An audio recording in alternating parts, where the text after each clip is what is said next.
En primer lugar, quiero agradecerle a Javier Elortegui el haberme invitado para darles esta charla a ustedes. Y hacía mucho tiempo que quería hablar sobre la faja eruptiva de la Puna. Así que me parece muy adecuado estar aquí en Jujuy, aunque sea virtualmente, hablando del lugar donde se ha generado este concepto de la faja eruptiva de la Puna. Y voy a aprovechar, hacer un poco de la historia de este viejo concepto, desde la época que fue definido, para ver actualmente, a través de los nuevos procesos que se conocen en los Andes, cómo se interpreta la formación de la faja eruptiva de la Puna. ¿No quiere pasar? Ahí está. Entonces, ¿cuáles son los objetivos que tenemos esta tarde? Básicamente, definir lo más correcta y objetivamente posible la faja eruptiva de la Puna oriental. Los primeros intentos de interpretar su ambiente geológico y tectónico. Luego pasaremos a sus características geoquímicas e isotópicas y distribución regional. Y luego la trataremos de entender en función del reconocimiento de otra faja eruptiva, la faja eruptiva occidental, que empieza en territorio argentino y termina en Chile. Y a partir de ahí analizaremos las interpretaciones más clásicas y el consenso actualmente que tenemos sobre la faja eruptiva de la Puna oriental. Esto me va a dar oportunidad para hablar de nuevos procesos en los Andes y su aplicación a la faja eruptiva. Todo esto comenzó en el año 1972 con un trabajo publicado en el Congreso Geológico de Mendoza. El Congreso fue en el año 69, el trabajo tardó en publicarse, y se llamaba La faja eruptiva de la Puna oriental. Y los autores de ese trabajo eran básicamente Vicente Méndez, Aldo Navarini, David Plaza y Víctor Viera. Los cuatro eran geólogos que trabajaban en el Plan Cordillera Norte, básicamente fotogeólogos, o trabajaban de fotogeólogos en ese entonces, y fueron los primeros en darse cuenta que había una faja de rocas magmáticas de 400 kilómetros de largo que atravesaba de norte a sur las provincias de Salta y Jujuy. Ellos la describen como una faja básicamente de granodioritas y pórfidos riodacíticos, y con algunas rocas afines, y básicamente lo que dicen que era un resultado del diastrofismo de las fases tacónica, que emplaza estas rocas de composición dominantemente granodioríticas en un ordovícico ya plegado y deformado. Eso fue la definición original. A partir de esa definición original, donde muestran cómo eran las características básicas de la faja eruptiva de la Puna oriental, y ustedes rápidamente, cuando ven la muestra que está aquí a mi izquierda, ven que eran grandes cristales de granodiorita o de unas dacitas porfíricas, con unos grandes fenocristales de microclino del feldespato potásico. Quizá el rasgo más distintivo que tenía para reconocerla en el campo era la presencia de esos grandes fenocristales. Además de ellos, estas rocas estaban profundamente cisalladas, estaban muy deformadas. Y la roca de caja de estos intrusivos eran rocas ordovícicas, muy plegadas, y la faja era atribuida, dado que se emplazaba en un ordovícico muy deformado que se atribuía a la fase chánica, como correspondientes a una faja de intrusivos del Silúrico. La faja se ve muy bien, ustedes la pueden observar en esta foto, donde todas las rocas más negras es el ordovícico, y esas rocas claras son las rocas de la faja eruptiva de la Puna oriental. Mirando esto no quedan dudas de esas rocas claras, esas rocas más blanquecinas, están intruyendo, ahí se ve perfectamente el contacto de intrusión, lo pueden ver aquí, a ver si puedo poner el puntero.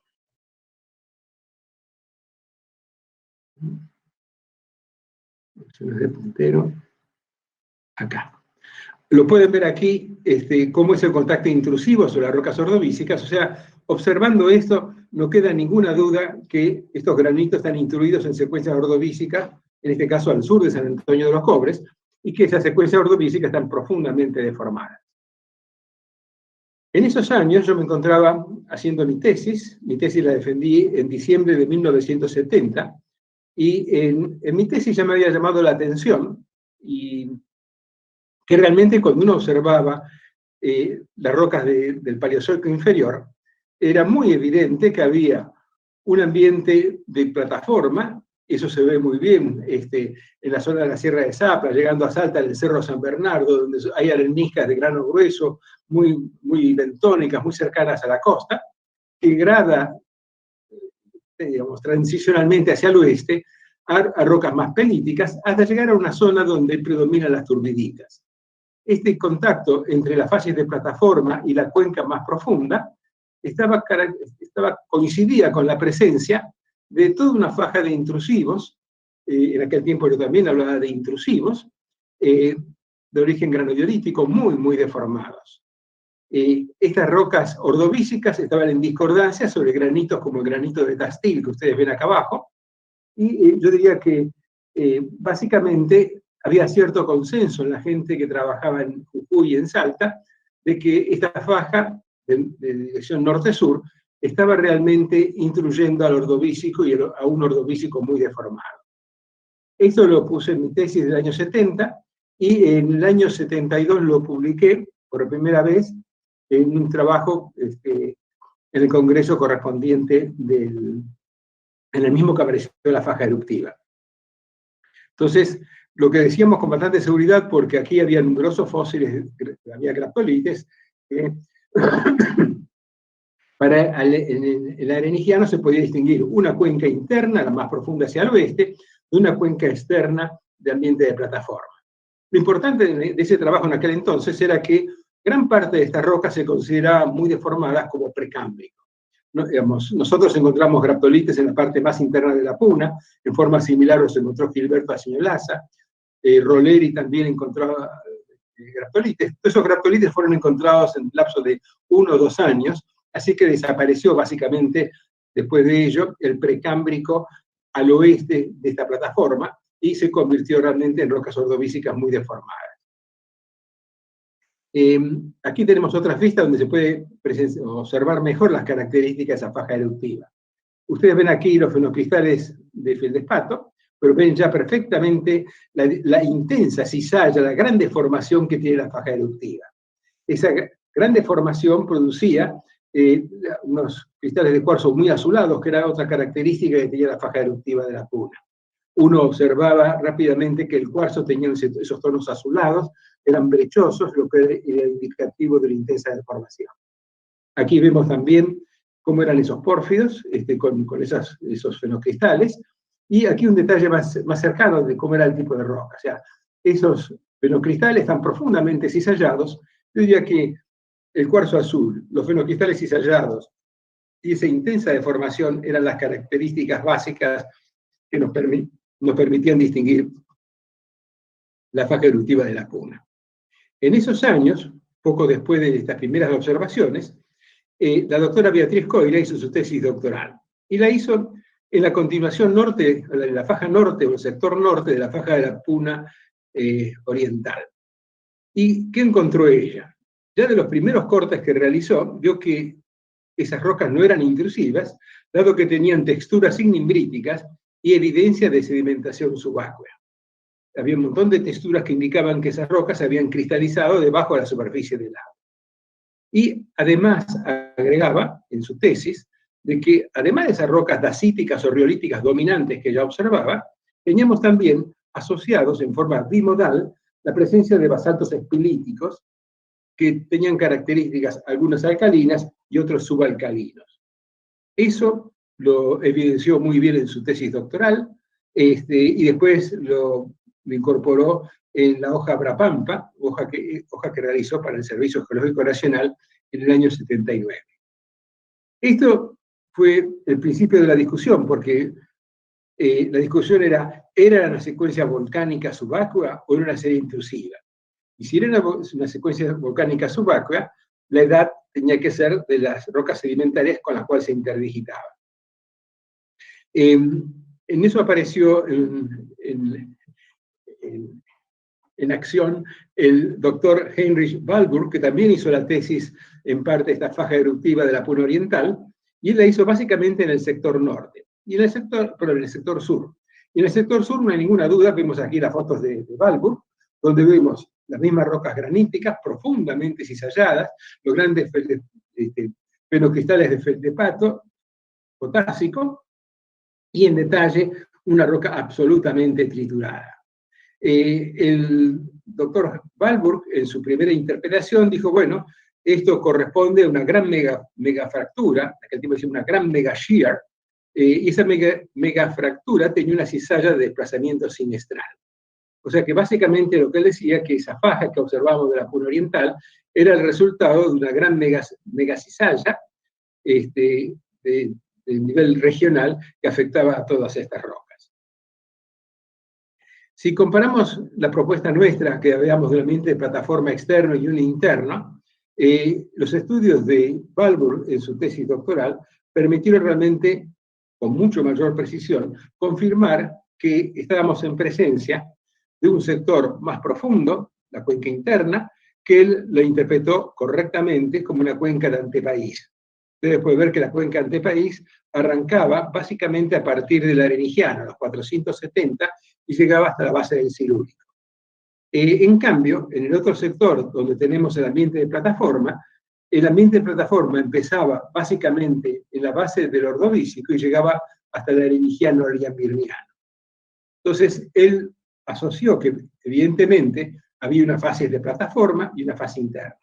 El gran aporte que hizo Walburg en esta interpretación es que la edad de esto era más vieja que la edad de esto, porque las grandes acumulaciones que aparecían en la parte interna de la Puna correspondían básicamente a rocas post-arenigianas, y hoy sabemos básicamente caradosianas hasta gilianas inclusive. Entonces, ese fue el primer aporte que realizó en su tesis Walburg, y casi al mismo tiempo que Walburg presentaba esto, con la doctora Coira, en un congreso del año 80, y después en un trabajo muy mentado, que tuvo muy alto impacto, Coira y otros en el año 1982, publicado en Earth Science Review, presentamos el primer esquema para tectónico, aplicando la tectónica de placas, para ver cómo podíamos entender esto. Y aquí están las tres etapas que veíamos en esa evolución. Aquí abajo pueden ver que se separaba lo que es el Gondwana de un material ciálico por una cuenca oceánica. Esa separación y desarrollo de la cuenca oceánica llegaba un momento que empezaba a ser subducida. Al empezar a ser subducida, el cratón que estaba del otro lado de esa corteza oceánica, que era el cratón de Arequipa, empezaba a acercarse al margen del Gondwana. Al acercarse producía un arco islandico. Ese arco islandico explicaba por qué teníamos esas espinitas, esas rocas típicamente básicas alteradas con alteración sódica, típicas de ambientes marinos, y que a fines del Ordovícico se producía la colisión entre Arequipa, que estamos acá, con el resto del Gondwana, y se emplazaban los granitos y se producía una intensa zona de deformación y cizallamiento a lo largo de la faja eruptiva de la Puna. La diferencia fundamental que tenemos acá es con Coira a la cabeza, nosotros pensábamos que había aquí una roca de un arco volcánico islandico, desarrollado básicamente una corteza dominantemente oceánica, y que los intrusivos eran algo posterior que se producía durante el cierre de la cuenca y su intenso cizallamiento. Esto final que vemos aquí es lo que conocíamos o se definió originalmente por Vicente Mendy y colaboradores como la faja eruptiva de la Puna Oriental. Eso se hizo, o la idea de que ahí había rocas oceánicas, se nació por toda una serie de trabajos previos, en los cuales me gustaría destacar los trabajos de Argañarás en Salar de Pocitos, los de Vega de Cajero que hizo Coira, la Vega de Tamberías también que realizó Coira en el año 74, los de Martos en Antofalla, en la Sierra de Calalaste en Iyú, en las Sierras de los Zárate, los trabajos de Luisa Villar, y en el filo de Copalayo y el Cordón Centenario, los trabajos de Viramonte. Estos autores básicamente describieron en diversos sectores de la Puna la presencia de rocas oceánicas. Y fue tan importante el impacto que produjo eso, que hay un famoso trabajo de Dalziel y Forsyth del año 85, que interpretaron que toda la cuenca ordovícica era oceánica. Aquí vemos unos ejemplos de la quebrada Honda, detrás de las salinas del Fraile, el interior de la Puna más occidental. Ahí vemos gabros profundamente deformados. Aquí vemos unas piroglavas. Y eso sirvió de base, esas descripciones de rocas oceánicas, para que Dalziel y Forsyth hicieran este famoso trabajo donde decían que la faja eruptiva de la Puna llegaba casi hasta la latitud de Cochabamba y era enciálica en el segmento más al norte, pero que tenía un desarrollo típicamente sobre rocas oceánicas en el sector de la Puna, la parte más austral. No sé si todos lo observan bien acá, pero en esta posición queda el límite entre la Argentina y Bolivia. Ellos la extendieron bien adentro hacia Cochabamba. Nosotros durante varios años posteriores tratamos de ver la continuidad de esta faja eruptiva y no aparece ninguna evidencia ni en los mapas ni en el campo. Entonces, yo a veces pensaba que era un problema de los geólogos bolivianos que no habían podido discernir o identificar esta faja eruptiva, pero en trabajos en colaboración con ellos llegué a la convicción de que la faja eruptiva de la Puna acaba aquí a pocos kilómetros del límite argentino-boliviano, no ingresa sustancialmente dentro de Colombia.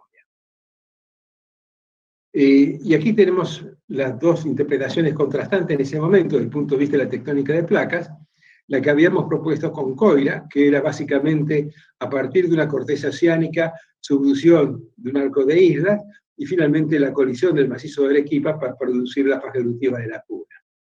Ellos tomaban un esquema muy similar, cuando digo ellos es básicamente Danziger y Forsyth, porque pensaban que había una zona de doble vergencia, una vergencia hacia el este y otra vergencia hacia el oeste. Una producía la faja eruptiva de la Puna Oriental y otra una serie de granitos que se conocían en la parte más occidental. Luego terminaba chocando Arequipa contra el resto del Gondwana, se produció una intensa deformación. Entonces, básicamente, estas dos interpretaciones son muy similares, con la diferencia única que ellos recurrían a tener simultáneamente dos zonas de subducción.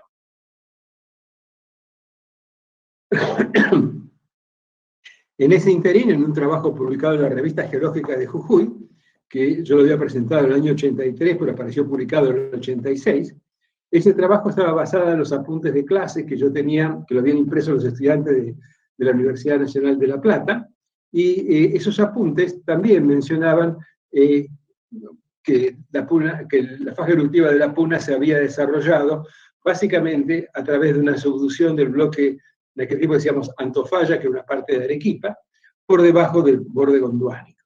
Lo que se destacaba en este trabajo es que yendo hacia el sur, lo que era netamente corteza oceánica, cae hacia measiálica, y terminaba la parte sur de la Puna sobre un basamento oceánico, o sea, un basamento continental con un arco continental ampliamente desarrollado. Y en este trabajo postulábamos que había una continuidad entre la faja de la Puna Oriental, los afloramientos que aparecen al sur de San Antonio de los Cobres, y llegaban hasta los granitos del Uracatao, y de ahí directamente engranaban, se integraban con lo que era el magmatismo de igual edad de las sierras pampeanas. En esos años, en el año 86 básicamente, en un congreso de Chile y después posteriormente la Revista Geológica de Chile, un colega chileno encontró realmente rocas volcánicas de exactamente la misma edad que la faja eruptiva de la Puna, dado que tenía graptolites típicamente arenigianos, que se desarrollaban en el sector más occidental. Ustedes ven acá el límite entre Argentina y Chile, en esta entrada que tenemos a la altitud de Antofagasta, y tenemos afloramientos, básicamente en lo que es el salar en la parte sur del salar de Atacama, de estas rocas volcánicas. Y eso, a propuesta de Niemeyer, él fue el que postuló el nombre de hay una faja eruptiva de la Puna Occidental. Y eso realmente hizo volcar nuestra atención a ver cómo se integraban las dos fajas, si eran partes de una sola faja o era más de una faja que estábamos observando. En su trabajo, basado también en la presencia de numerosas evidencias de rocas oceánicas, aún en el salar de Atacama, ustedes pueden ver aquí perfectamente bien en la parte sur de los perfiles presentados por Niemeyer, varias decenas o centenas de metros de pirolabas que interpretaba que era la corteza oceánica inicial en la cual se habían depositado estas rocas sedimentarias con algunas rocas volcánicas intercaladas. Entonces, básicamente lo que él decía, que el ambiente oceánico se iba continentalizando a través de los procesos volcánicos y una intensa sedimentación que arrancaba en el termado océano y seguía durante el arenigiano. Aquí pueden ver uno de esos complejos máficos y ultramáficos, es el complejo ultramáfico de Calalaste, definido por primera vez encontrado por Guiu, pero definido como tal por la doctora Luisa Villar, que durante mucho tiempo se pensaba que era ordovícico, pero los trabajos posteriores dataron con uranio plomo estas rocas y permitieron demostrar que estas rocas eran básicamente proterozoicas superiores. También hay que reconocer que una reactivación posterior de esta faja, en este sector, produjo unos plagiogranitos que, datados por potasio-argón, o por argón-argón, dieron edades ordovícicas. O sea que, aparentemente, es una vieja faja proterozoica reactivada durante el ordovícico superior por la presencia de esos plagiogranitos asociados a esta faja eruptiva. Aquí vemos un detalle del complejo máfico-ultramáfico y las rocas de caja, muy deformadas del ordovícico donde se emplazan. Estos pertenecen a los estudios realizados por Escayola en esta faja. En esos años, básicamente en el 86-87, los trabajos realizados por Miguel Palma y un grupo de colaboradores permitió reconocer que la parte más occidental de la puna, aparte de lo que había descrito Niemeyer en Salar de Atacama, había una serie de granitos que los datamos y eran de edad cámbrica o ordovícica. O sea, además de la parte volcánica descrita por Niemeyer, había aquí una serie de rocas plutónicas, graníticas, que tenían edades equivalentes o dentro de un conjunto similares de edad cambro-ordovícica. Lo que nos entusiasmó mucho cuando hicimos este trabajo con Palma es que los estudios gravimétricos de la anomalía de Bouguer que se veía en la zona, trabajos hechos por Goetze y colaboradores de los alemanes que estaban trabajando en ese tiempo en la transecta al norte de la Argentina y sur de Bolivia, permitían ver que había un macizo continental ciálico que arrancaba básicamente de Argentina y atravesaba en forma diagonal la puna. Y emplazado en ese macizo ciálico es donde teníamos esa secuencia cambro-ordovícica de rocas volcánicas y de rocas plutónicas.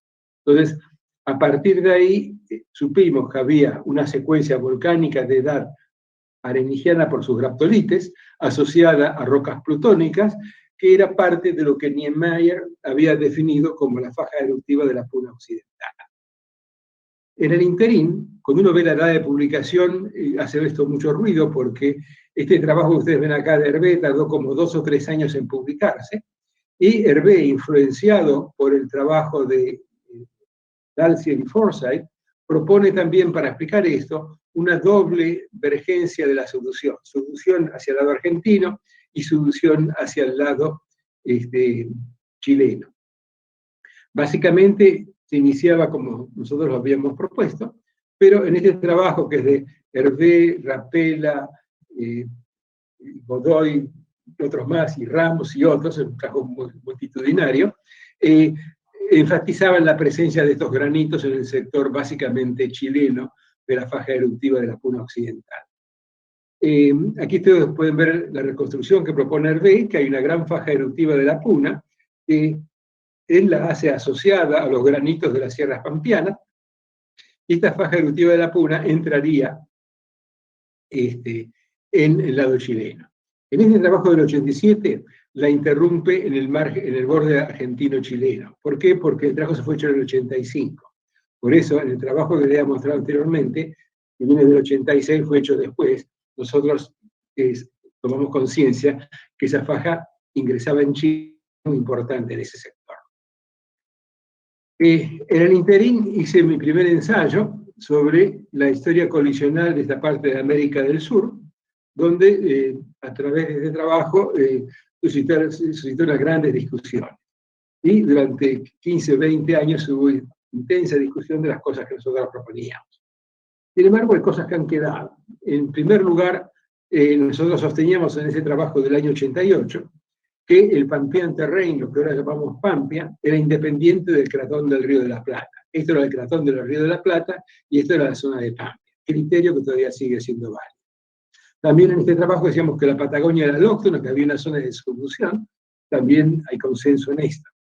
Y lo que es fundamental y que fue motivo de mucha discusión en este trabajo, decíamos que el arco magmático de las sierras pampeanas estaba compuesto por 2 arcos. Uno más antiguo de las sierras pampeanas orientales, básicamente cámbrico, de otro básicamente ordovícico de las sierras pampeanas occidentales.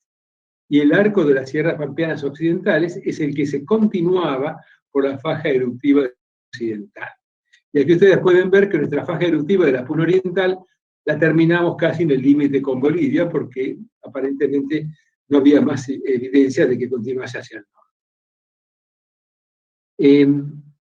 Además de ello, hablábamos de que aquí estaba el terreno de Pelotas. El terreno de Pelotas es un sector, es el arco magmático del cierre del océano de Adamastor, que colisionó con esta parte del Gondwana, con América del Sur, y que dejó todos estos granitos, yo diría, africanos, actualmente, cabalgando por encima de lo que es Gondwana.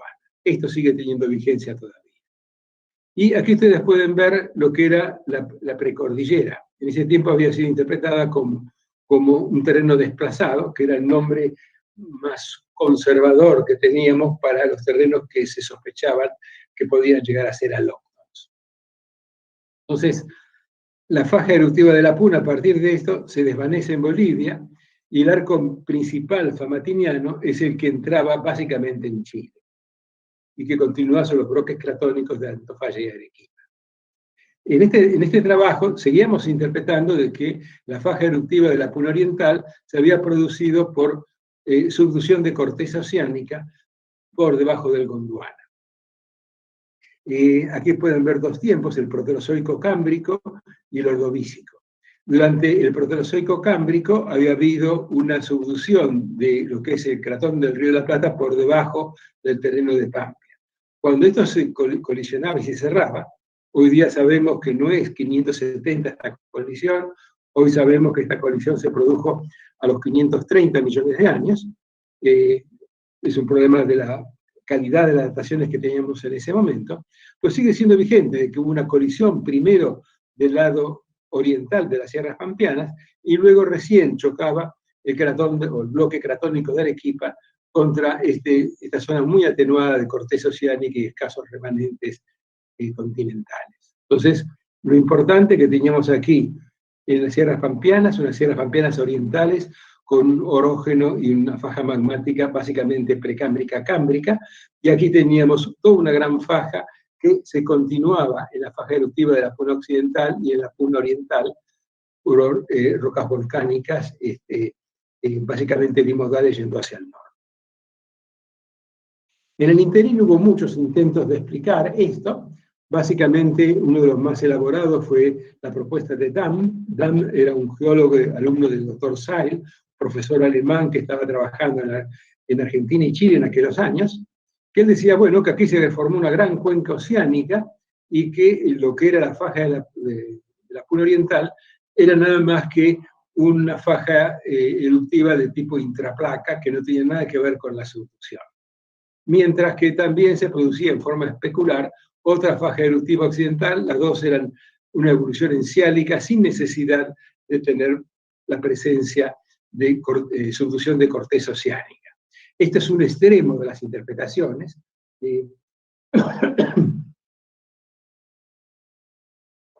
Esta interpretación tuvo poco impacto, y menos todavía que la deformación de la faja eruptiva de la Puna había sido una deformación enciálica por la colisión entre dos bloques continentales y subducción de tipo A.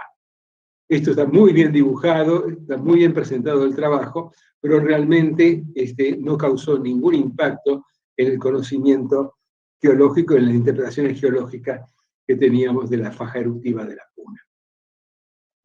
El que realmente empujó mucho esta información y que cambió drásticamente las interpretaciones fue el excelente trabajo realizado por Heinrich Walburg.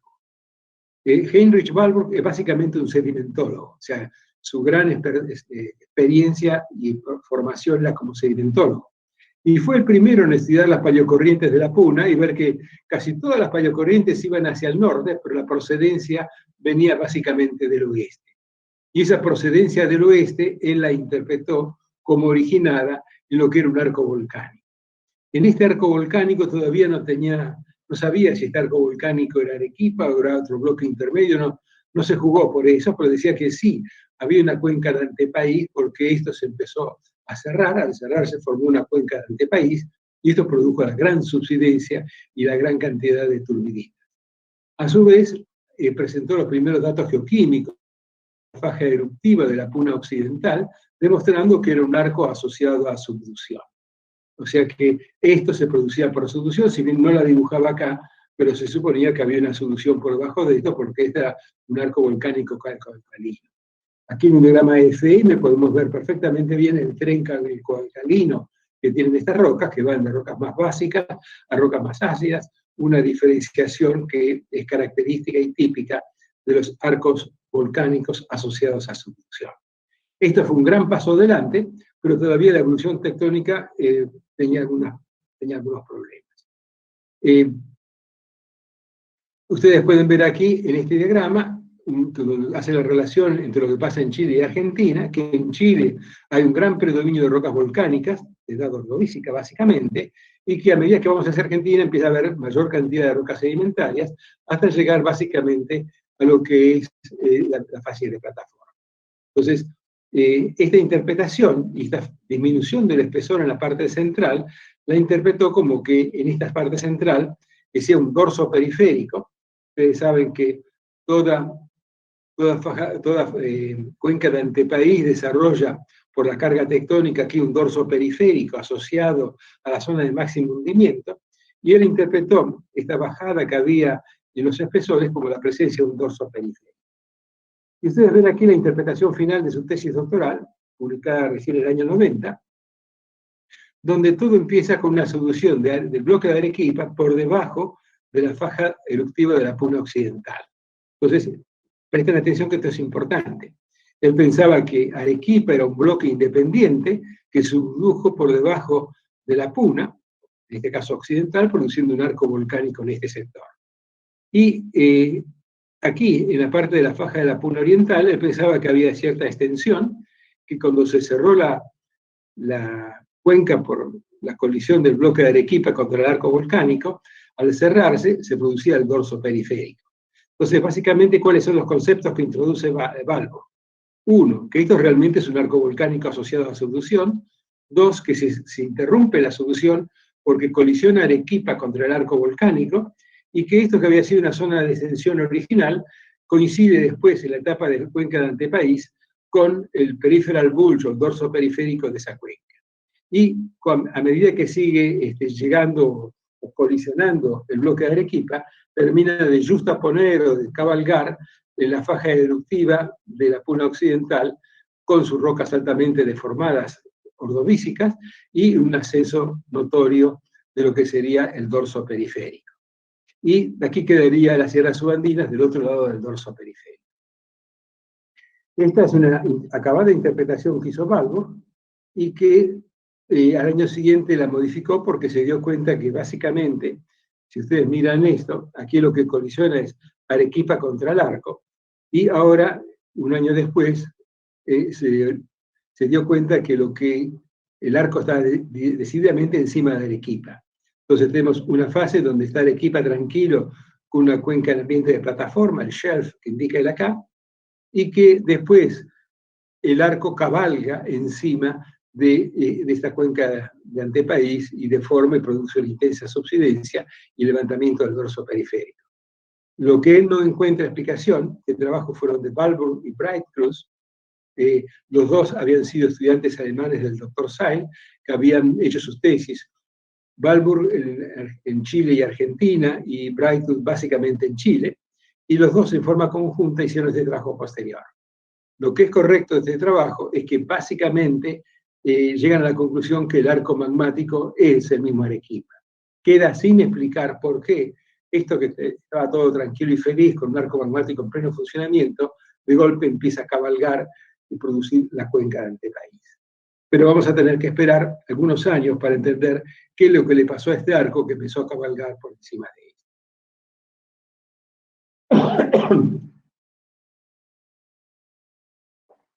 él.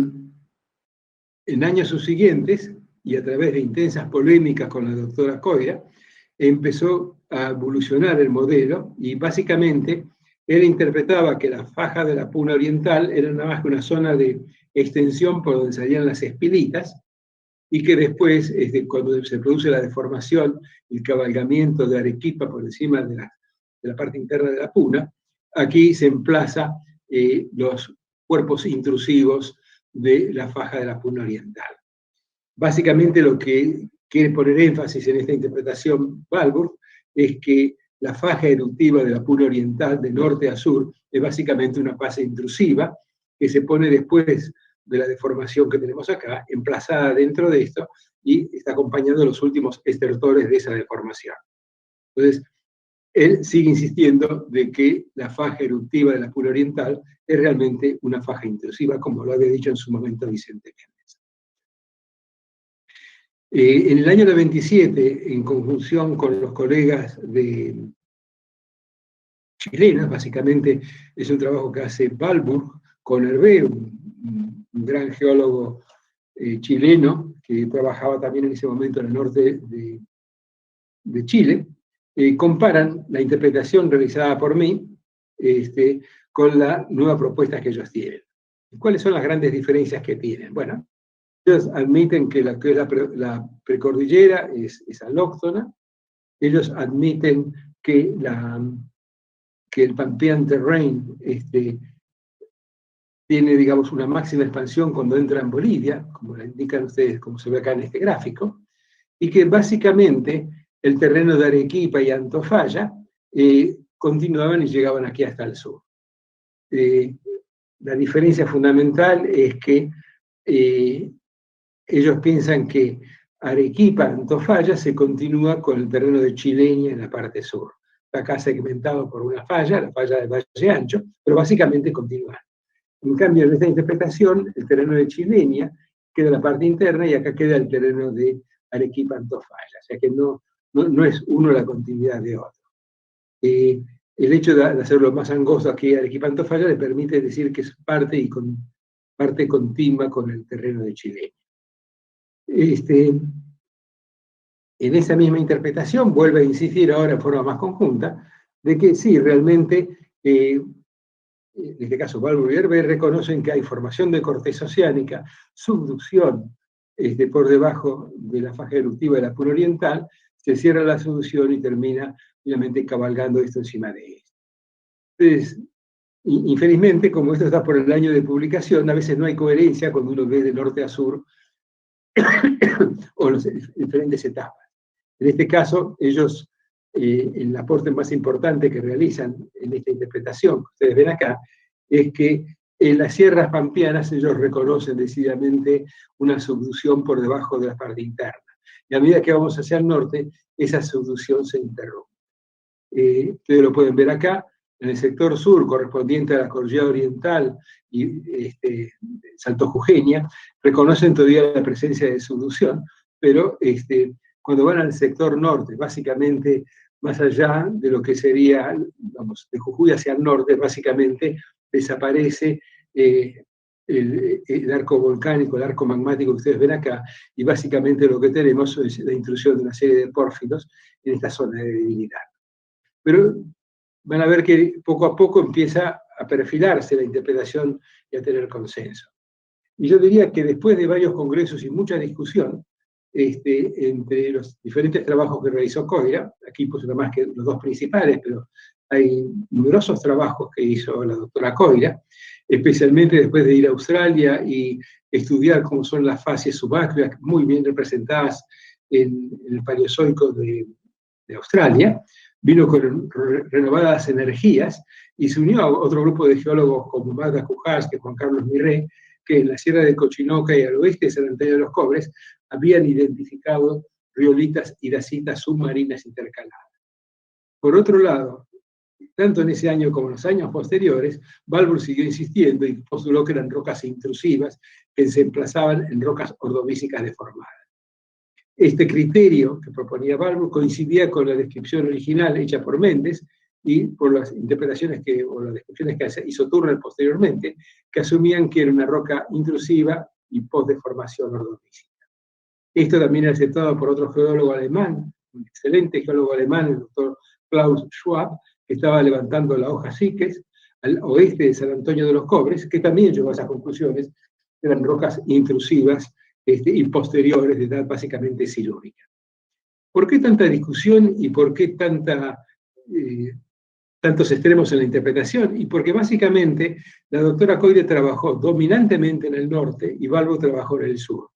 Y cuando Balbour fue al norte, siguió utilizando los criterios y las observaciones que había aprendido en el sector sur y las quería imponer a todas costas en la latitud de Brabham, cosa que no era correcta. Pero pasan los años y vemos que finalmente la doctora Coira y el doctor Balbour encontraron cierto consenso. ¿Y cuál es el consenso que encontraron? Que las dos interpretaciones eran parcialmente correctas. Al norte había rocas volcánicas subacuas e intrusivos graníticos posteriores intensamente deformados. Y que al sur dominaban, digamos, absolutamente dominaban las rocas intrusivas. Había algunas rocas volcánicas, pero eran minoritarias con respecto a los otros. Una vez que los dos se pusieron de acuerdo, evolucionó rápidamente el conocimiento, y en esa búsqueda de consenso finalmente se pusieron de acuerdo diciendo que el arco magmático famatiniano de las sierras pampeanas de la Cámbrica superior a la ordovicica media, que estaba constituido por ortognesis y granitoides de arco en su mitad sur y en la sierra del Uracatao, que estaba asociado a volcanitas ordovícicas intercaladas con sedimentitas marinas portadoras de graptolites armigianos en la mitad norte, y que el sector norte presentaba un desarrollo notable de basaltos espilíticos con afiliación alcalina de intraplaca. Entonces, finalmente, después de muchos años de discusión, allá cercano al año 2000, se pusieron de acuerdo, básicamente después del trabajo de Coira et al. Del año 1999. Entonces, era parte de una misma faja, que hacia el sur era dominantemente intrusiva, y hacia el norte era bimodal, era riolítica, espilítica, son basaltos espilíticos, que se interrumpían acá. La gran faja famatiniana cruzaba oblicuamente la Argentina y salía en este sector para continuar en el margen chileno. Los estudios presentados por Coira demostraban también que había una faja que era básicamente de intraplaca, con un manto enriquecido que no tenía las típicas características de solución, que la vemos tanto en este diagrama como en este diagrama de acá. O sea, era una faja que era con tendencias alcalinas que no tenía nada que ver con lo que era la faja occidental, que era típicamente subalcalina y típicamente de solución de un arco. Entonces, poco a poco hubo consenso de que la faja de la puna oriental tenía afinidades alcalinas que permitían explicarla como que no era parte de un arco magmático. A eso se juntaron los datos isotópicos. Los datos isotópicos también eran muy claros. Las rocas máficas de la faja oriental tenían valores de épsilon anillos positivos, o sea, que indicaban que esas rocas basálticas, esas espilitas, derivaban directamente del manto. En cambio, las rocas máficas de la faja occidental tenían valores negativos, lo cual indica de que se desarrollaban sobre corteza oceánica preexistente. Entonces, la faja eruptiva de la puna occidental se desarrolló sobre corteza oceánica, mientras que la puna oriental lo hizo en una zona de atenuamiento cortical muy importante. Ese atenuamiento cortical muy importante hizo que rocas del manto llegaran directamente a la superficie. Si combinamos estos estudios con los estudios sedimentológicos, realizados pocos años después, en el año 2002-2003, por Ricardo Astini, finalmente terminamos de entender cómo fue la evolución de esta cuenca. Astini describe sistemas deposicionales de plataforma en el sector oriental, y él describe aquí un hinge line, un límite de la plataforma, y ese límite de la plataforma es la que permitió la programación de toda una serie de fases turbidíticas hacia el sector occidental. Este esquema, mucho más elaborado y mucho más preciso, tiene a rasgos generales la interpretación inicial que habíamos hecho nosotros, que este gran espesor se daba porque salíamos del hinge line, pasando de una corteza dominantemente ciálica a una corteza más atenuada, como ustedes ven acá. Después, con la deformación básicamente famatiniana, que ocurre en la parte más interna, el arco se deforma, produce un intenso apilamiento tectónico, eso produce la cuenca interior de la puna, la parte occidental de la puna, vuelta al concepto de dorso periférico, y finalmente después del dorso periférico tenemos lo que es el borde oriental de la cordillera oriental, la zona de Zapla en las sierras subandinas y la cuenca chaco-paranaense. Estamos en presencia de una gran cuenca de antepaís con un dorso periférico en la parte central. En este trabajo no describe qué pasa con la faja eruptiva, pero básicamente sería una etapa previa a este desarrollo, porque cuando entra en funcionamiento la deformación, automáticamente cesa la actividad volcánica en la faja eruptiva de la Puna Oriental. Ustedes pueden ver aquí el esquema general. Él ponía una sola solución que producía la faja eruptiva de la Puna Occidental. Esto sería Arequipa, básicamente, que está en contacto con el resto del borde del Gondwana. En este caso hay un solo bloque que va de Arequipa a Gondwana sin tener ninguna interrupción en el medio.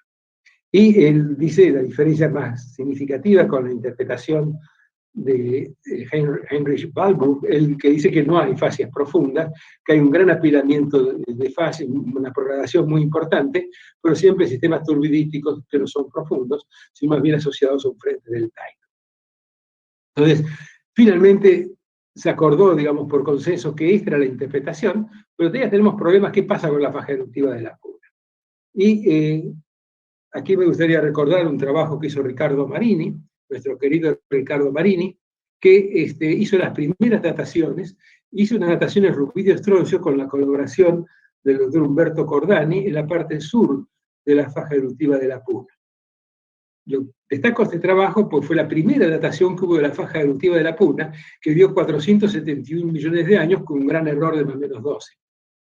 Luego hubo una legión de dataciones, vamos a ver a continuación, y realmente confirmaron esa primera edad que obtuvo Riccardo Marini en la parte sur de la faja oriental de la Puna.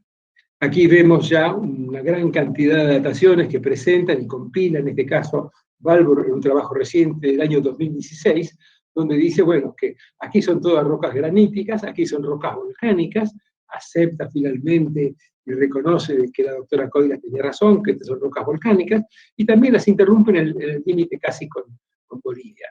Esta es la continuidad de la faja eruptiva de la Puna con dos sectores, norte volcánico y sur dominantemente plutónico. Y las dataciones en ambos sectores dan básicamente lo mismo. Aquí comienza alrededor de los 480 millones de años, continúa hasta los 465 millones de años, y después reconoce una póstuma, que hay dos pulsos muy importantes, unos pretectónicos y sintectónicos, y otros posttectónicos de los granitos que se emplazan en rocas altamente deformadas. O sea, hay granitos ordovícicos y granitos silúricos, como pensaba originalmente que era todo esta edad silúrica que proponía Vicente Méndez. En cambio, en el sector norte, la datación confirmó realmente que tenía 470 millones de años y que también se sabía, porque estaba muy bien datada por sistemas bioestratigráficos, por la presencia de graptolites de esta edad.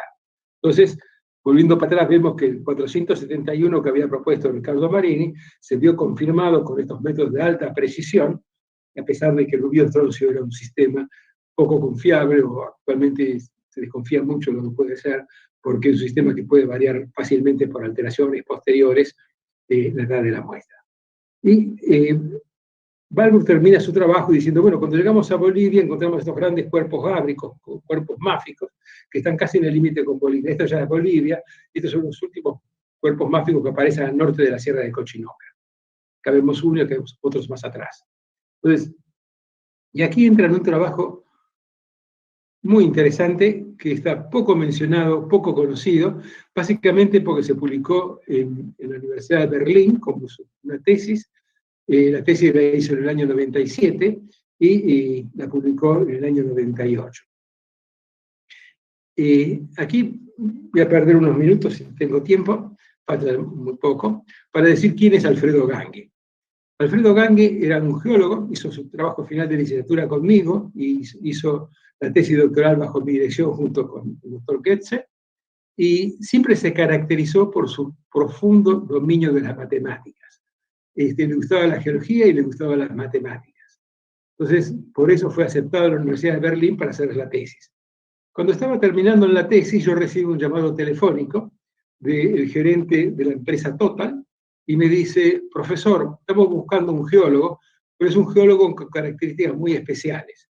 Ese geólogo tiene que ser un geólogo que le guste las matemáticas, que sea muy eficiente en matemáticas y que a su vez sea un buen geólogo. Y yo digo a ellos, mire, usted me está describiendo al doctor Alfredo Gangi. El doctor Alfredo Gangi está terminando su tesis en Alemania. Y quizá me interesaría mucho hablar con él. Y hago el mea culpa, hablaron con él, intercambiaron algunas ideas, y quedaron tan subyugados por la personalidad y el conocimiento que tenía Alfredo Gangi, que le ofrecieron el oro y el moro y lo contrataron aún sin terminar la tesis. Por lo cual se demoró muchísimo la tesis de Alfredo Gangi, y él había dejado la tesis con la promesa, dijo, Víctor, te prometo, lo mismo le dijo Jair Götze, que les prometo a ambos que voy a terminarla, pero es una oportunidad única porque están muy necesitados y de forma muy urgente quieren ese geólogo. Realmente ha hecho una carrera brillante, hace más de 20 y tantos años que está en Total, ha llegado a posiciones muy importantes, y recién, tiempo después, cumplió con su promesa y terminó la tesis.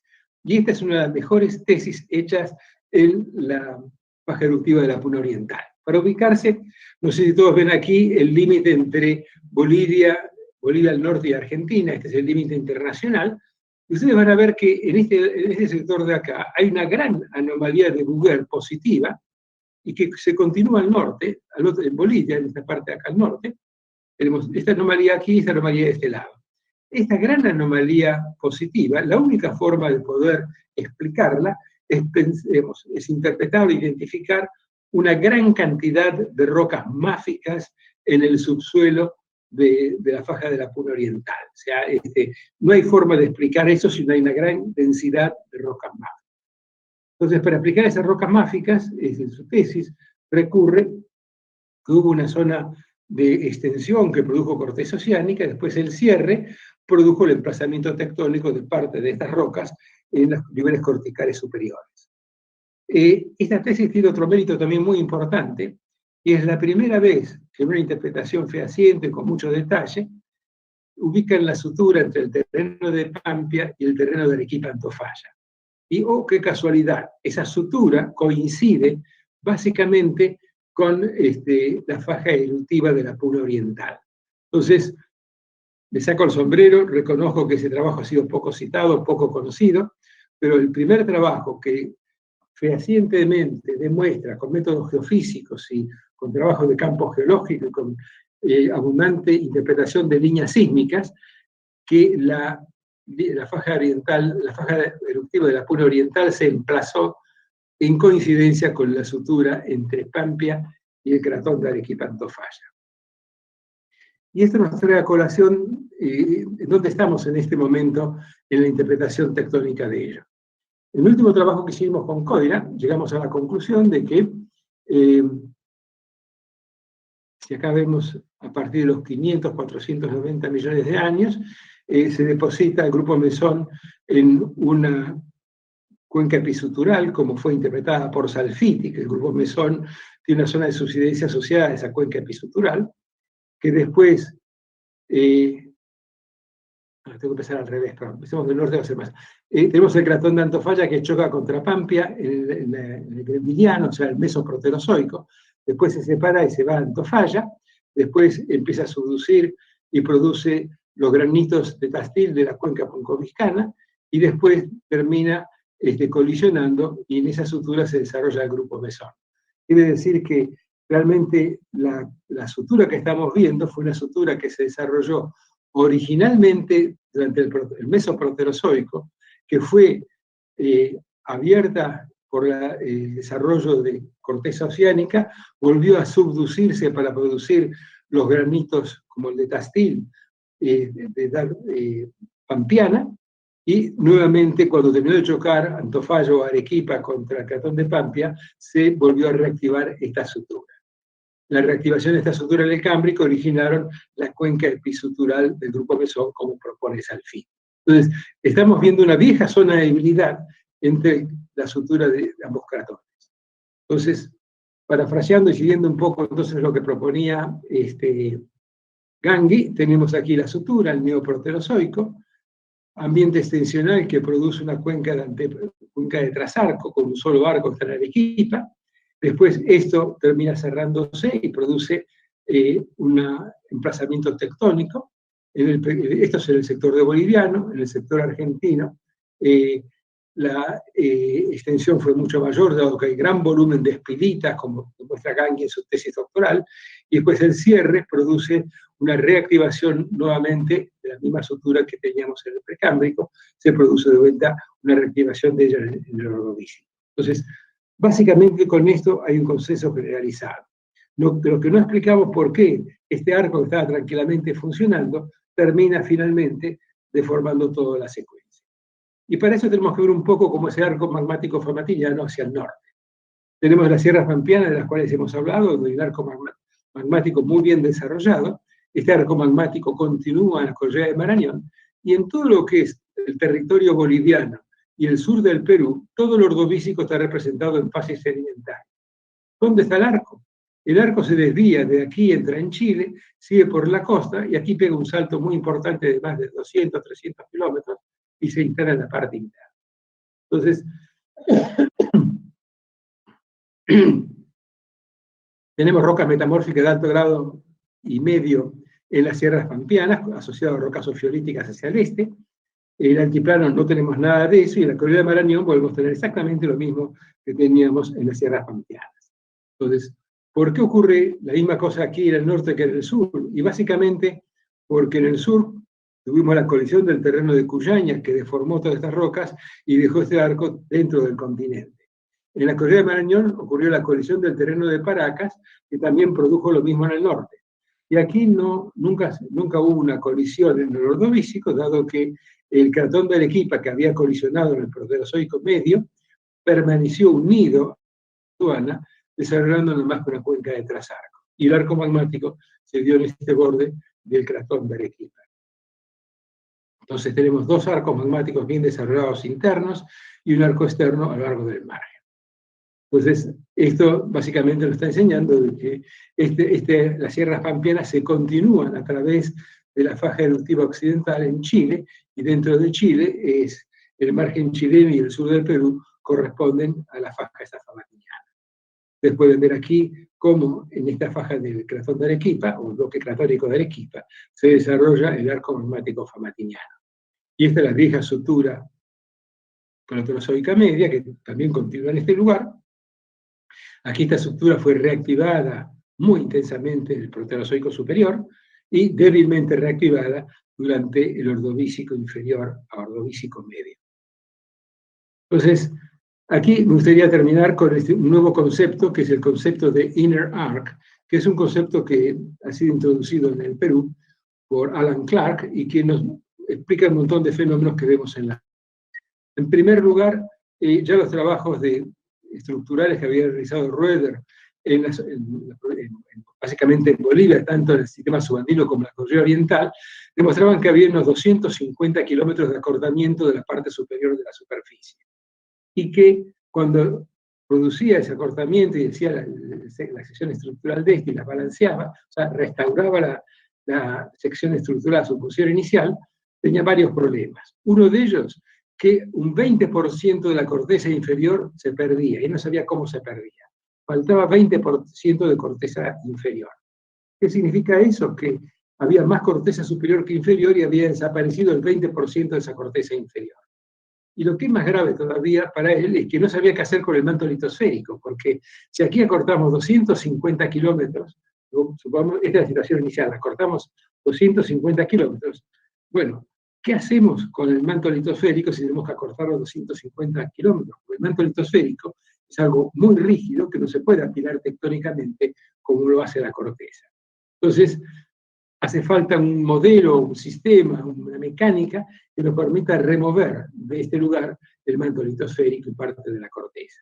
Y ahí caemos con un nuevo proceso que se conoce como delaminación cortical y remoción litosférica, y que lleva a la producción de los arcos internos. ¿Qué ocurre cuando tenemos una zona de subducción horizontal? La losa oceánica se deshidrata, metasomatiza el manto litosférico, acumula cualquier cantidad de minerales hidratados en el manto litosférico y se interrumpe la subducción porque cuando llega esta losa oceánica a la cuña astenosférica no hay más volcanismo. Ahora, ¿qué pasa si esta zona de subducción horizontal empieza a empinarse? Al empinarse esta losa, hay una inyección de material astenosférico parcialmente fundido, que toma contacto con la parte hidratada del manto litosférico, funde grandes cantidades de materiales, eso funde la base de la corteza y finalmente llega a la superficie en forma para producir grandes calderas. Lo que es muy interesante es que los estudios tomográficos realizados en esta misma zona, justo al sur de Bolivia y al norte de Argentina, han mostrado que el contacto entre el cratón de Amazonia y el bloque de Arequipa coincide con intensas zonas de laminación cortical y remoción del manto litosférico. O sea, esta remoción que vemos aquí en esta interpretación coincide exactamente con el límite entre el cratón de Amazonia y el cratón de Arequipa. Esto es lo que está ocurriendo ahora, porque la tomografía sísmica nos muestra cuál es la situación actual. Entonces vemos que la delaminación ocurre en la zona de debilidad generada por la presencia de esa sutura. Un ejemplo muy bonito se ve en Bolivia, donde tenemos el arco magmático que está acá, digamos, paralelo al límite con Bolivia y Chile, está a 250, 300 kilómetros de la trinchera oceánica, y bien lejos, como 300, 400 kilómetros adentro, tenemos un arco interno, un inner arc, donde tenemos rocas básicamente oligocenas y rocas miocenas, que son parcialmente subalcalinas, pero con una fuerte tendencia alcalina en los tendes más evolucionados, que se emplazan exactamente en la sutura entre la corteza continental de Amazonia y la corteza continental de Arequipa. Entonces, lo que veíamos acá, que era una zona de delaminación, aquí lo vemos ya emplazado, esas rocas que se habían delaminado y fundido en la base de la corteza, se emplazan tectónicamente a lo largo de esa zona de sutura. Y cuando vemos la zona de sutura, que corresponde básicamente a la cordillera real de Bolivia, básicamente entre la cordillera oriental y la cordillera real está la zona de sutura, ¿qué es lo que vemos? Dos cortezas completamente distintas. Aquí los estudios geofísicos han demostrado que esta corteza que ustedes ven acá es una corteza mucho menos antigua, no tan espesa, mientras que tan pronto pasamos al otro lado de la sutura, entramos en el cratón de Amazonia, que tiene grandes espesores, tanto de corteza como de manto litosférico, y que realmente estos granitos se han emplazado a lo largo de la sutura entre dos masas corticales completamente distintas. En el Perú, donde se fue definida la presencia de este arco interno, por Alan Clark, se vio que lo mismo pasaba en el carbónico pérmico. O sea, durante el Neopaleozoico, la zona de sutura entre lo que era el cratón de Amazonia, el bloque de Paracas o el bloque de Arequipa, estaba digamos, intruida por una serie muy importante de rocas volcánicas y rocas plutónicas, exclusivamente a lo largo de la sutura. Estas no son rocas volcánicas del arco, están como 300, 400 kilómetros del verdadero arco, que están más hacia el oeste. Entonces, ¿qué es lo que nos mostraba esto y que llevó a Alan Clark a definirlo? Es que cuando tenemos un periodo extensional, y ese periodo extensional se realiza con posterioridad al empinamiento del arco, o sea, acá tenemos una zona de alta compresión, se empieza a empinar la losa oceánica, al empinarse la losa oceánica se funde la base de la corteza y esto origina el arco interno. Este arco interno no está asociado a solución porque la zona del arco de solución va a estar ubicado en esta posición de acá. Entonces, lo que nos muestra esto que tanto en el Paleozoico superior como en el Oligoceno-Mioceno, como en la actualidad, tenemos la presencia de una zona de delaminación que produce el arco interno. Y entonces me gustaría volver de vuelta a la interpretación original que había hecho Alfredo Gandhi, donde podemos ver sin lugar a dudas que ya la geofísica nos indicaba que entre el bloque de Pampia y el bloque de Arequipa-Antofalla había una intensa zona de delaminación que coincide con la faja de la Puna Oriental. Entonces, aquí pueden ver ustedes mapa de las provincias geológicas. Esta es la faja eruptiva de la Puna Oriental, que coincide con el límite entre el terreno de Pampa y el terreno de Antofalla. Y ese límite es que se reactiva extensionalmente durante el Cámbrico superior, Ordovícico inferior, para producir los elementos volcánicos de la faja de la Puna, y que después, al cerrarse, terminan pasando los granitos. Entonces podemos decir que hay consenso finalmente que es una faja continua de más de 400 kilómetros con exhumación diferencial sometida a una intensa deformación y cizallamiento. Que el sector norte está dominado por rocas volcánicas subacuas, que se emplazan entre los 480 y 470, donde predominan flujos e inhibentes riolíticos y basaltos espelíticos, de tendencias alcalinas. El sector sur, con dos periodos de intrusión, uno inicial, similar al norte, y otro más joven, posttectónico, entre 460 y 440 millones de años, se emplaza en rocas altamente deformadas. El emplazamiento inicial es en un ambiente extensional de trasarco, lo que se llama Bacarca Extension, que culmina con una importante contracción fomatiniana. Podríamos decir que en los Andes centrales ha sido definido este emplazamiento como un arco interno que no está asociado a la cuña estenosférica de una zona de subducción. Los datos geofísicos muestran anomalías de densidad asociadas a cuerpos máficos y ultramáficos en profundidad, y que es una antigua zona de debilidad proterozoica que coincide con el límite de los terrenos de Antofalla y Arequipa con el de Pampia, típica de un inner arc. Los niveles de exhumación son más importantes hacia el sur, donde se incrementa el metamorfismo de la roca de caja y predominan las rocas hipamizales e intrusivas. Esto era básicamente lo que quería contarles. Y dejemos de compartir si podemos. Muchísimas gracias, doctor, por su presentación.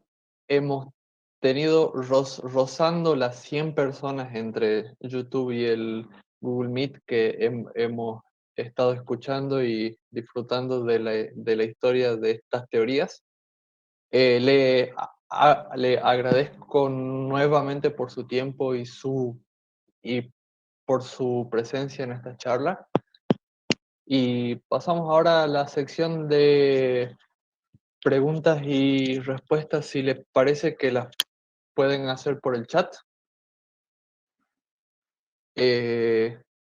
Si quiere, comenzamos con una que tengo yo. En cuanto a lo que mencionó usted, que la Patagonia es alóctona a Gondwana Occidental. Me gustaría, si puede, darnos un repaso de la evolución y de las pruebas de esta teoría, y si sobre esto mismo concordaban también la doctora Coira y Balburg, si ellos estaban al tanto. Y En primer lugar, tanto Coira como Bárbaro estaban muy preocupados con lo que pasaba al norte y no tuvieron tiempo de mirar la Patagonia. claro, Pero exactamente. hoy día ha avanzado muchísimo el conocimiento de la evolución tectónica de la Patagonia. Diría que hay casi consenso que la Patagonia es alóctona. Digo casi porque todavía falta consenso de dónde estaba la sutura ubicada, pero, por ejemplo, Rapela, que durante muchos años no acreditó en la colisión de la Patagonia, Rapela, Pancos y otros ahora también aceptan como una colisión de la Patagonia. Lo que pasa es que la zona de sutura hay discusión dónde está desarrollada. Yo les podría estar una hora hablando de los criterios y las cosas que llevan a interpretar la Patagonia como un terreno alóctono, pero voy a dar un paso más adelante. Está en prensa, ya aprobado y compaginado, y va a aparecer a fines del mes de octubre, en la revista Mequiniana, un número especial dedicado a la Patagonia, donde me pidieron a mí que hiciera una puesta al día del conocimiento de la aloctonía de la Patagonia, así que todos van a poder leer de aquí a 15, 20 días, menos, todavía 10 días, en la revista Mequiniana, mis ideas acerca de la evolución tectónica de la Patagonia, y también otra parte dentro de esa publicación especial van a poder leer lo que piensa el doctor Rapela y el doctor Pancos sobre la evolución de la Patagonia. O sea que van a tener dos trabajos sobre el mismo tema, con un 50% de consentimiento, de consenso, y otro 50% donde no nos ponemos de acuerdo. Pero los invito a que lo lean, cada uno saque sus conclusiones y que se apoye sobre el que más le guste de los sociales.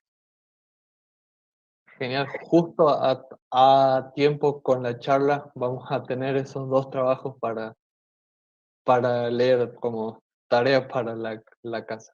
Eh, sí, entre los saludos, doctor, y las felicitaciones por su charla, nos pregunta Nicolás Larcher si hay alguna influencia del lineamiento COT en la presencia de mayor plutonismo al sur y mayor vulcanismo al norte. Bueno, en realidad, en eso sigo la interpretación que hace el doctor Juan Otamendi, que ha trabajado durante muchos años en la zona de Valle Fértil, ha estudiado con mucho detalle la Sierra de Famatina y lo que es el Famatinero en general.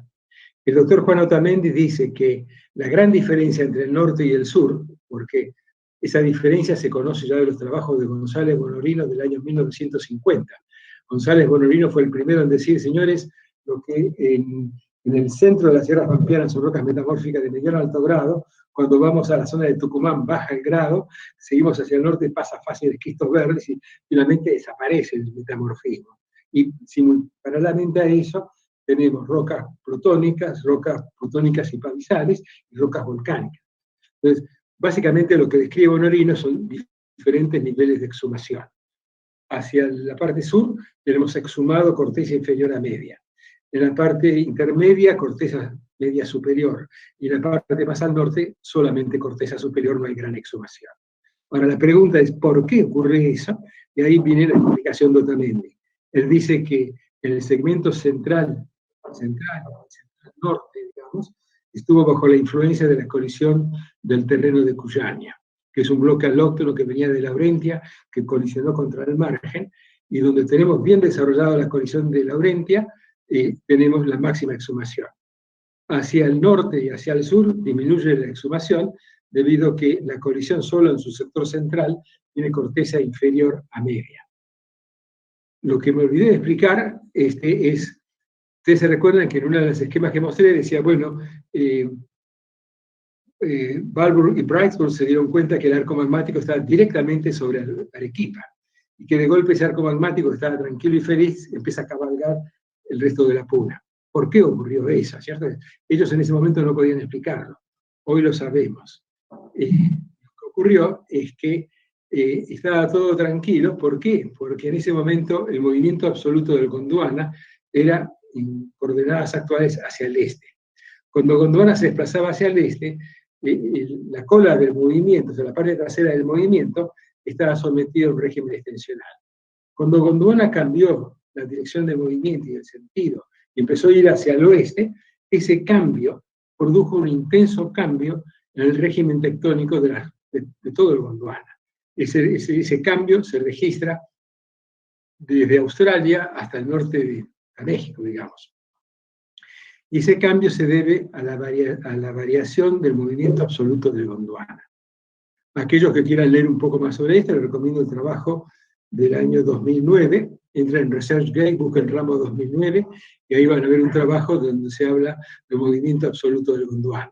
Y van a ver que ese movimiento absoluto del Gondwana es lo que condiciona, que en un momento estaba todo tranquilo, extensional, había una gran paz interior, y de golpe cuando cambia el movimiento, es como una especie de topadora que empieza a arrasar con todo y apretar las cuencas y apretar los terrenos acrecionados. Lo que es muy interesante es que ese cambio de movimiento no solamente afecta al margen pacífico, sino también afecta la parte interior de Brasil. Estudiando las cuencas brasileñas, vemos que en el Cámbrico inferior hasta el Ordovícico inferior hay toda una serie de cuencas extensionales. Y a partir del Ordovícico medio, justo a partir de la orogenia famatiniana, empieza a haber contracción y las cuencas se invierten. Entonces, algunos llegaron a pensar que había una zona de solución. No había una zona de solución en Brasil. Lo que ocurría era que el cambio de velocidad absoluta del continente del Gondwana hizo que las regiones internas fueran intensamente apretadas y que hayan producido, digamos, ese gran cambio entre un régimen extensional y un régimen compresivo. Perfecto, doctor, muchísimas gracias por su respuesta.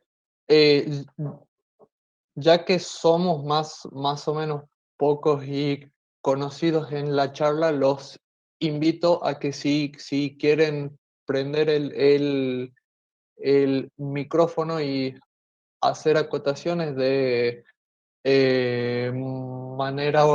manera ordenada, están invitados hacerlo.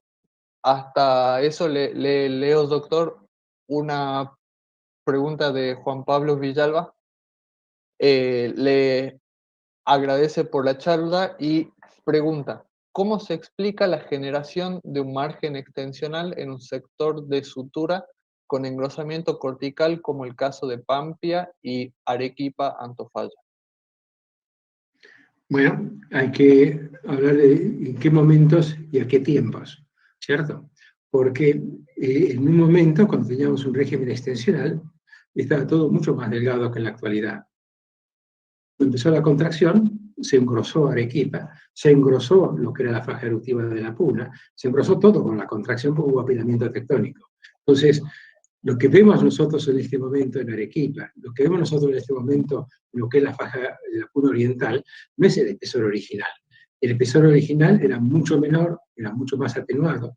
Era tan atenuado que, como mostraba el doctor Gangui en su tesis doctoral, había un predominio de rocas máficas dominantes. Era casi una masa máfica, casi no había corteza ciánica en ese momento. Pero después, cuando vino la contracción, apareció el apilamiento tectónico y actualmente tenemos una corteza que supera fácilmente los 60, 70 kilómetros. Ese no era el espesor original durante el ordovícico inferior. Durante el ordovícico superior pasó de 20, 25, 30 kilómetros a 40 o 35, 40 kilómetros. Y la Argeña andina pasó de 40 kilómetros a los 70 que tenemos actualmente. Perfecto. Muchas gracias por la respuesta y por la pregunta, Juanpi. Un saludo. Ezequiel López pregunta si es posible que los basaltos encontrados en la Sierra de Mojotoro, en la ciudad de Salta, tengan relación con la faja eruptiva de la Puna, ya que esta afecta a rocas ordovícicas. Absolutamente no. Los basaltos alcalinos emplazados en la Sierra de Mojotoro han sido datados. Quiero recordarme el trabajo original, pero no me viene a la memoria. Ha sido datado en 267, 270 millones de años, si no me falla la memoria. Son típicos basaltos de un periodo de emplazamiento extensional que se produjo casi al mismo tiempo que se producía la extensión carbonífera superior en las sierras pampeanas que dio el desarrollo del Paganzo. O sea, son los estertores póstumos y últimos del Paganzo, que más hacia el norte se asocian a las alnoitas que describió Luisa Villar en las sierras subandinas de Salta. Esas alnoitas también tienen edad paleozoica superior. Tanto las alnoitas como los basaltos alcalinos neopaleozoicos de la Sierra de Mojotoro tienen edades similares y están indicando un periodo extensional que tiene su máxima expresión en la cuenca de Paganzo y que se propaga hacia el norte en carbonífero superior pérmico. Una cosa interesante es que, ¿por qué se produjo esa extensión? Y hay varias hipótesis por las cuales se produjo. Una de ellas es muy similar a la génesis que tiene la faja de la Puna Oriental. En un momento hubo una zona de subducción que tendió a ser horizontal, y al empinarse la zona de subducción horizontal generó una extensión en toda la zona del retroarco, y esa extensión se vio expresada con la extensión que tenemos en la Sierra de Mojotoro y las alnoitas, que no me acuerdo el nombre del río, me olvidé. Bien, doctor. Muchas gracias. Acá por YouTube estamos viendo un comentario del doctor Otamendi que le agradece por la charla y dice que es un gran honor que menciones sus ideas, ¿no? No es un honor, sino que después de unos cuantos años de trabajo me convenció que esa es la explicación más correcta. Convencimiento. Sí. De paso, aprovechamos por responder una pregunta que hay en el chat en YouTube. Nos pregunta Rodrigo Quiroga que usted nombró particularmente el lineamiento de valle ancho a los 27 grados sur. ¿Qué tan importante cree usted que es esta estructura? Es una estructura muy importante, es un rasgo que se ve en la geofísica, En su momento, cuando trabajamos con el doctor Constantino Podosis de Chile, pensamos que esa estructura tan importante podía ser el límite natural del terreno de Cuyania. Con los años nos dimos cuenta de que ese rasgo está dentro de Cuyania, sigue siendo tan importante como antes, pero que no es la sutura. Y muy posiblemente la sutura sea más confusa, más oblicua al margen continental y no es tan este-oeste como es el Valle Ancho. Pero que es una falla de primer orden, no quepa la menor duda. Hay una tesis que hicieron los chilenos recientemente, cuyo nombre no me acuerdo, donde muy bien explican la importancia estructural y el cambio de estilo estructural al norte y al sur del lineamiento de Valle Ancho. Es un cambio de primer orden. Es que un lado el comportamiento dúctil y el otro frágil, lo cual indica diferentes niveles de exhumación. Pero todavía no tenemos elementos para pensar que puede ser una sutura. Bien. Muchas gracias. Continuamos viendo el chat del Google Meet. El doctor Alonso más saluda y lo felicita por su charla. Y el doctor Raúl Vecchio lo felicita por su presentación y le realiza una consulta sobre la sutura definida por Alfredo. Además de la evidencia geofísica, ¿cuáles serían las evidencias geológicas de la misma? Bueno, él lo hace en función de la geofísica porque estudia la sutura en lo que es la cuenca de las Salinas Grandes. Entonces, él tiene un conjunto de datos de líneas sísmicas, de una diferencia enorme de estilo, relaciona la gran anomalía máfica que tiene, como que se ubica justo en el medio de esa zona de sutura, por lo cual él piensa que podría coincidir con esa, lo interpreta como una zona de sutura. Si vamos más al norte, sí hay mucho más evidencia. Más hacia el norte, si uno se va, por ejemplo, al lago Titicaca, y desde el lago Titicaca empieza a caminar hacia el sur, termina enganchando la faja eruptiva de la Puna, o sea que al norte hay evidencias de mayor envergadura, porque tenemos tomografías sísmicas, tenemos toda una faja de emplazamiento muy importante. El Ordovícico tiene dos estilos completamente diferentes. A la altura de La Paz, por ejemplo, de ahí, en la cordillera oriental, el Ordovícico es casi metamórfico, tiene una muy fuerte deformación y cierto grado metamórfico, que cuando pasamos de este lado, no pierde. El Ordovícico en Bolivia, el único lugar que es metamórfico, es justo los pocos kilómetros asociados a la sutura. Tanto al norte y al sur pierde, y al este y al oeste pierde esas características. O sea, hay rasgos estructurales, rasgos geofísicos. Hay dos cortezas, eso es fundamental. La corteza del bloque de Arequipa no tiene nada que ver con la corteza de Amazonia. Las tomografías sísmicas muestran que son dos cortezas completamente diferentes.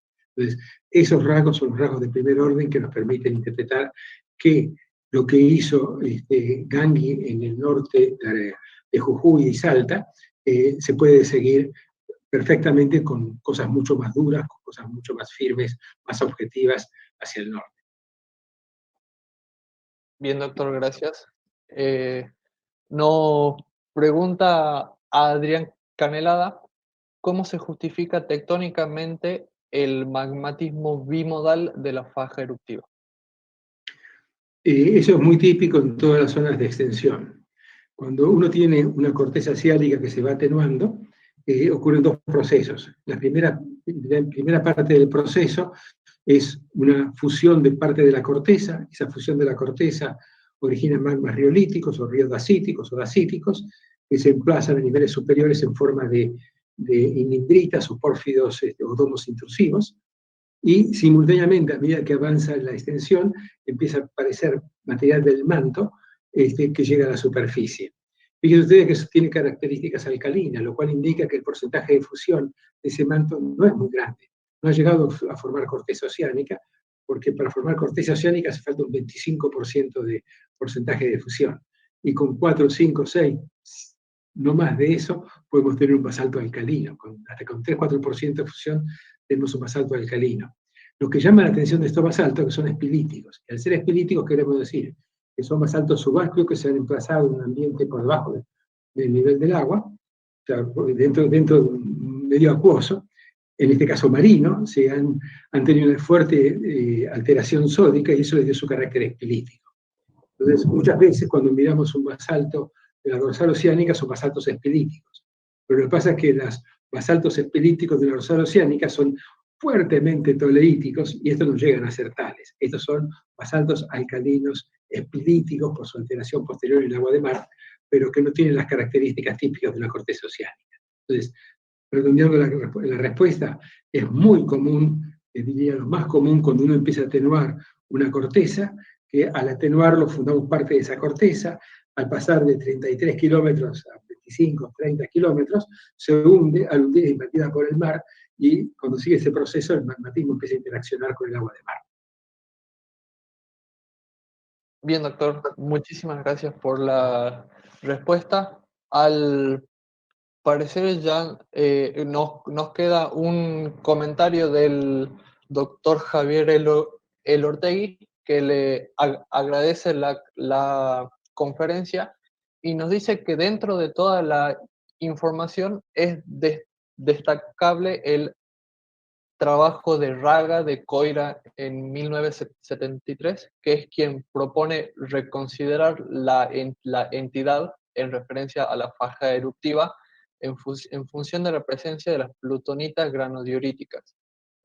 Un concepto que fue retomado por el doctor Susaño et al. En el 2017, y en los siguientes donde se habla ahora de faja magmática de la puna, en lugar del término original de faja eruptiva.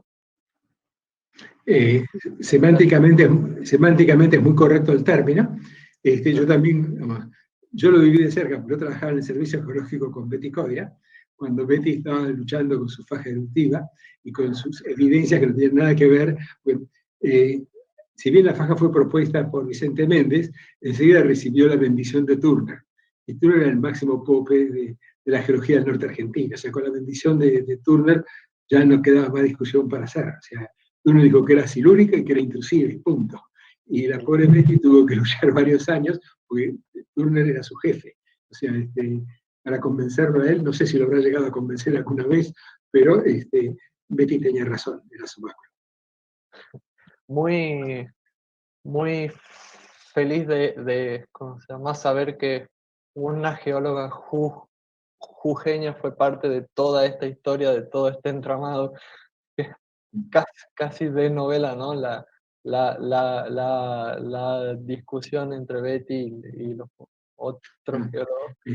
Me alegra mucho que ustedes la consideren a Betty una geóloga jujeña, pero realmente Betty se recibió conmigo en Buenos Aires, y estuvimos muchos años juntos acá en Buenos Aires. Después Sí, se casó y se fue para el norte. se la considera jujeña, sí. Me parece muy bien. Nos la hemos apropiado. Bienvenida a Jujuy. Nos pregunta Noelia Gómez si se puede encontrar el trabajo de Alfredo Gangui en algún lugar, si hay alguna publicación. Es una tesis de la Universidad de Berlín, y las tesis de la Universidad de Berlín son disponibles en forma digital, o sea, lo pueden rastrear por la Universidad de Berlín. A lo sumo tendrán que pedirlo o registrarse para obtener la copia, pero se les recomiendo como muy buena tesis. Bien, doctor, le agradezco otra vez enormemente por su tiempo, por su disponibilidad y por la presentación que nos ha dado hoy. Ya nos hemos quedado sin dudas, sin preguntas sobre su conferencia. Y si nos quiere dar algún mensaje para cerrar esto. Sí, con sumo gusto. En primer lugar, yo empecé a trabajar en Jujuy. Hice mi trabajo final de licenciatura, hice mi trabajo de doctorado, tuve varios años trabajando después en parte de Argentina Norte y después en forma privada en el norte. O sea, toda mi carrera inicial ha sido en el norte argentino y siempre dejé mi corazoncito en esa zona. O sea que tener la oportunidad, aunque sea virtualmente, de volver, me encantó. Así que les agradezco mucho la posibilidad y a su disposición para lo que necesiten. Muchas gracias. Muchísimas gracias, doctor. Ahí el doctor Javier le manda un aplauso virtual si le quieres decir unas palabras. Bueno, no, Víctor, súper contento, ya hace un tiempo que habíamos hablado de que venga a Jujuy, ya más de un año. Hoy estamos adaptándonos a la virtualidad, lo cual no quita que en un futuro podamos continuar hablando de estos temas que tanto nos apasionan y que tanto debate genera con los colegas de Salta, con los colegas de acá de Jujuy. Y bueno, enormemente agradecido y bueno, ojalá que hay muchos estudiantes que vean que hay muchos temas para seguir charlando, seguir discutiendo y que, bueno, se interesen por este tema de la geotectónica, del magmatismo, de la sedimentología, bueno, lo que es la geología, que es apasionante para todos nosotros. Infinito el agradecimiento y bueno, gracias. Ok, muchas gracias. Muchísimas gracias, Javier. Otra vez muchísimas gracias, Víctor. Y nos encontraremos en la próxima edición de este ciclo de geocharlas que continúa este viernes a las 17 y nos estaremos viendo por este mismo medio y por YouTube ese día. Muchísimas gracias nuevamente y que tengan un buen inicio de semana. Hasta luego. La asociación, como dice el doctor Vecchio ahí, que son ustedes que están generando, moviendo, chicos. Buenísimo, gracias.